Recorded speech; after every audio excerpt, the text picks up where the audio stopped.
What's up everyone, Jonathan here from the French Canadian Studio. Hopefully everybody's going well, I'm going fantastic. So today another devlog has come and gone, or basically what I'm doing right now. So basically the first thing I did this week, one of the things I did this week was construct another asset that I wanted to work on, and it's this sort of a storage rack, which you'll see in a couple minutes there.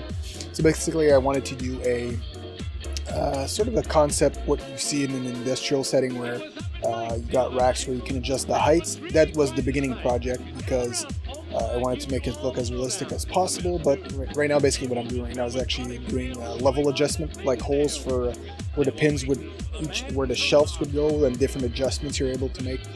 This is all aesthetic, you can't do anything in game.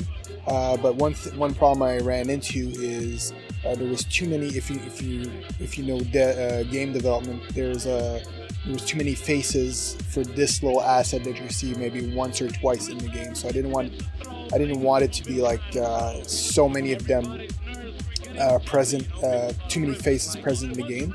So instead what I did is I modified it, as you'll see in the end picture there, so there's not as many holes in the railings. And right now what I'm doing, I'm trying to mimic sort of on the shelf, I'm trying to sort of mimic sheet metal basically. So I do some of the bends, usually these shelves, I'm going for more of a stainless steel shelf where they are, where they're pretty much, they should be solid enough for what they're doing. And I'm creating sort of the holding bolts of what they're going to do. I did simplify this because there was way too many faces, and for the size that it is, it didn't need to be that complex. So right now I'm doing that. Then I readjusted it, put them everywhere where I needed it to be. I simplified it because there was too many faces for what it was doing. But yeah, you see it sort of does, I added a solidify modifier, which basically on the shelf, basically, which adds a thickness to it, and then I sort of create a thick sheet metal effect to it. So right now I'm just adjusting the color because I wanted to go with a metal look, so I try to find a texture.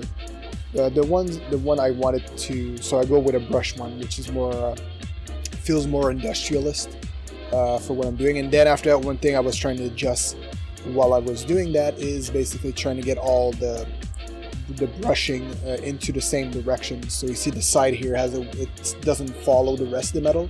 Basically it should be in the same direction. That's what I'm doing. I'm readjusting it there so it looks more natural to the flow of the metal. The ends were much fine, and then I just adjusted because it was way too big. Usually the brush is not that strong. Yeah, see these had way too many faces on them. You'll see in the picture in a couple of seconds there that I actually simplified it a lot more because I took up, there's not even holes anymore. The pins cover the holes are supposedly there, so that's a little trick there. And then I move on back to sculpting my character. I do a lot of little some tweaking to stuff I didn't like while I'm slowly listening to the tutorial I'm listening to. If you want to know the tutorial, go watch last week's devlog where I posted what the tutorial I'm using. But yeah, right now I'm readjusting the mouth, the ear, because the ears kind of looked weird, the head kind of looked weird, so I'm readjusting everything. And also the tutorial, following the tutorial, I did readjust basically the neck area, because one thing I mentioned last week is this tutorial tries to make the mesh of the character you're seeing, make it flow as much as possible to the final of a real human body. So so make it flow as much as possible to a real human body. And now I'm creating the arms, so that's the first thing I do before I start adjusting the model. But yeah, this part I had a lot of difficulty because I thought I was missing some vertices and meshes to do these. So sometimes you see me stop. Technically I stop for like 5-10 minutes at a time because I was wondering if I was doing it right. Then right there I figure out like my arms are not lifted enough.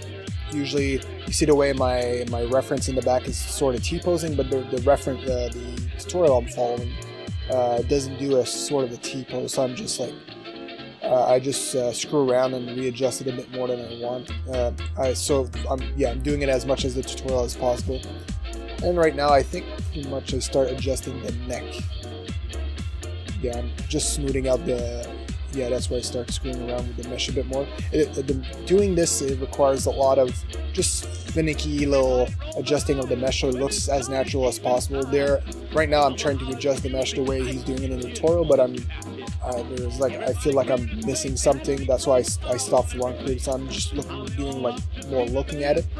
So I won't blabber on because it is what it is. It's me trying to readjust the mesh as much as possible, adjusting the collarbone, the Adam apple area, and then I don't remember the muscle that he's trying to adjust there, but yeah, I'm trying to readjust that muscle there. Yeah, I stopped because I was so confused. I thought I ruined something there.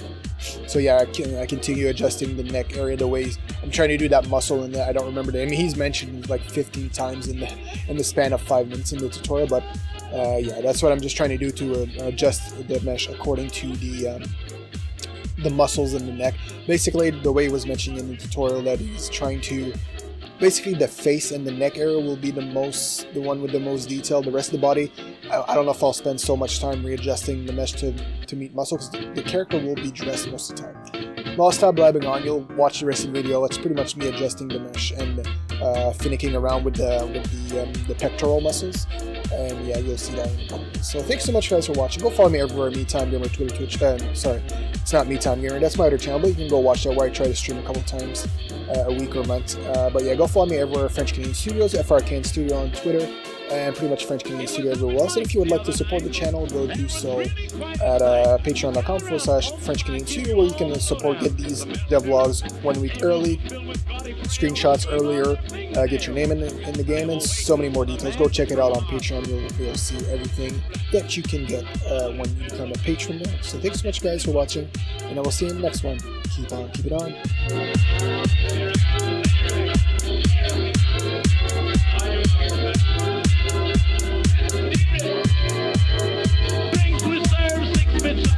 Things moving kind of slow.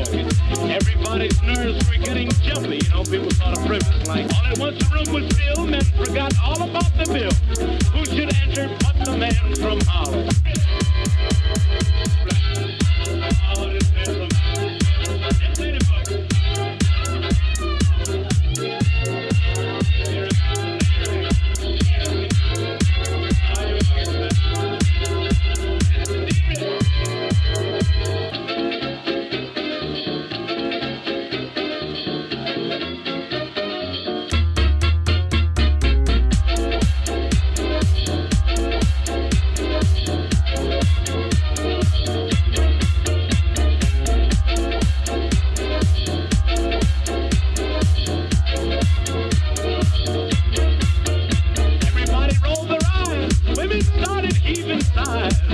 Someone hollered music, lights, and gin. Come on, let's get after it.